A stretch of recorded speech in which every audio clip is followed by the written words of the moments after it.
This is a great book. I really enjoyed this book. I read it during the hustle and bustle of the pre-Christmas shopping period, and I just found it was a wonderful way to be reminded of things that I already believed in, but I think I needed a little refresher course, and this book was it. It starts off with David's very honest and frank account of sort of teenage angst and disillusionment. He's planning on ditching out on his parents at about age 19 to go find himself.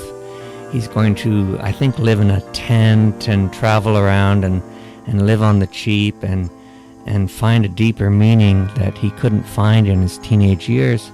But before he plans to leave, he wants to say farewell to all his friends. So he goes to a party, sort of a farewell party, and one of his buddies comes up to him and gives him some pretty dangerous drugs. And the buddy warns David not to take the drugs until he's sort of instructed on how to use them. But David doesn't listen, and he proceeds to slip into a coma. And at that point, he starts to have some pretty interesting experiences. He starts off by sort of seeing his friends. If I remember right, they're in a car, but his friends can't see him. Then he's back in the house, and he's looking at his motionless body, and he's still fully awake and alive and moving about the house, sort of hovering like a spirit. He notes that he can't move objects. His hand sort of goes through the faucet and things like that.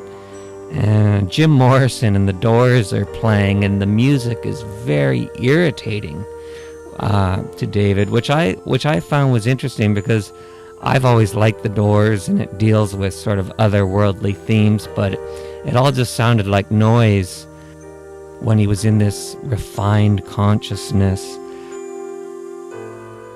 He then proceeds to go on to bigger and better things. A spirit guide comes to help him, one of several otherworldly beings that David claims to meet in this account. And the spirit guide, who David calls Bob, it's just so much like this book. It's so unpretentious and straightforward and incredibly well written to boot. But anyhow, the spirit guide shows David a scene of Egypt, the pyramids in Egypt, and how they stand today and how they stood around the time of their construction. One thing that I found very interesting about this is that David claims that the past and the present interact in some kind of mysterious way, sort of like interacting, overlapping fields. I think that's fascinating. To read that in a book, that kind of thing is quite rare. You find it a bit in the Jane Roberts books, the Seth books, and you find it, I believe, in Emmanuel's books, if I remember right. I haven't looked at those for a few years. But it's a fascinating idea that time is interactive, and I found that present in this book. I also found the idea that the heavens are interactive with our earthly reality. David saw, as a matter of fact, after the Egyptian experience, his guide took him up to a spiritual city, and this spiritual city apparently interacts with our earth and life on earth in ways that we don't even really fully understand. The bottom line is that the spiritual beings, and David outlines quite a few of them, their basic message is that we should love one another. And I can't find any fault with that message whatsoever. On page 74, David writes, "The unvarnished truth is that I went to heaven, or at least one of them that is connected to earth. and brought back the simple message to love one another. Well, again, I find there's no conflict here with my Catholic faith.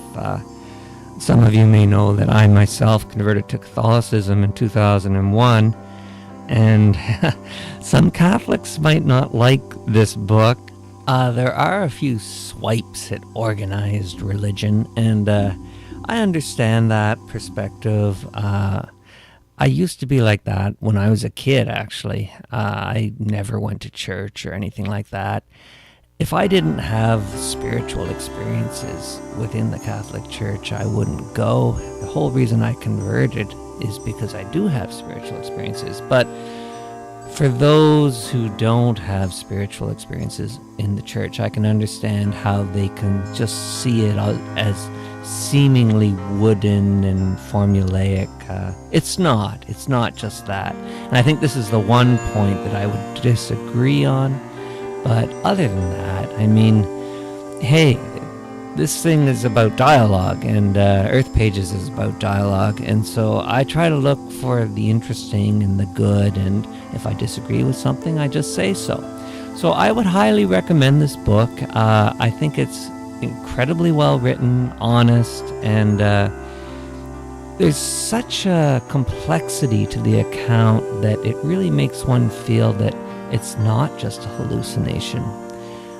Some materialist psychiatrists and whatnot will say that all near-death experiences are just the brain's way of trying to make you feel good before you die. And I don't know. I just think that this book, the complexity and detail and duration of the near-death experience really tends to make one think that there's something to it.